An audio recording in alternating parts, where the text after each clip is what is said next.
Halo semuanya, bertemu kembali di video ini. Saya akan membahas tentang Scale Up Strategic Planning yang merupakan fase kedua dari mata kuliah Entrepreneurship Scale Up atau Business Growth. Pada fase ini, mahasiswa diharapkan mampu untuk menyusun perencanaan strategis yang realistis, di mana akan dipergunakan untuk persiapan scale up sambil tetap mengoperasionalkan Ventura seperti biasa.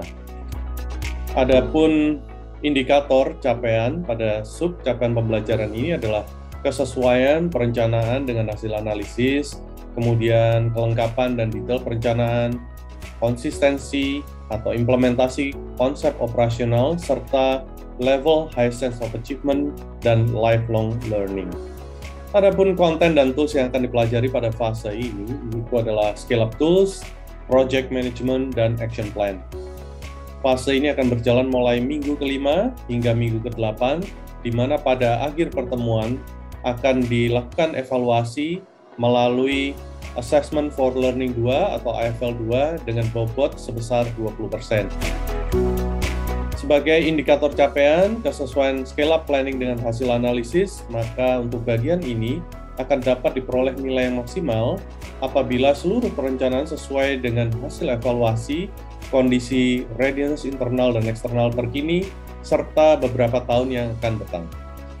Indikator yang kedua, creativity and innovation yang ditujukan dengan kelengkapan dan detail perencanaan, termasuk komitmen implementasi, akan diperoleh nilai maksimal apabila kalian semua membuat minimal 2 alternatif strategi scale up disertai perencanaan detail untuk kedua strategi tersebut, kemudian strategi untuk sustain dan high growth, perencanaan 10 area operation dan action plan, penjadwalan, PIC, partner, sumber daya dan budget, serta kelengkapannya adalah paling tidak 80% lengkap dan detail.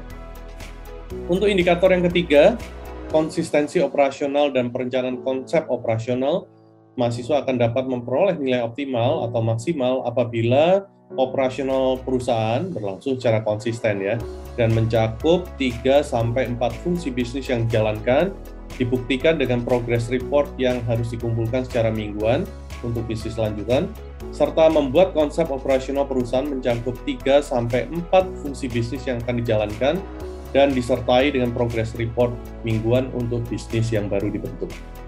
Adapun indikator yang keempat itu adalah perilaku yang menunjukkan high sense of achievement dan lifelong learning, di mana nilai maksimal akan diperoleh apabila mahasiswa dan kelompoknya menginputkan progress mentoring secara berkala, bersikap terbuka dalam menerima feedback, serta memperbaiki tugas sesuai atau bahkan melebihi dari feedback yang didapatkan dengan usaha yang maksimal.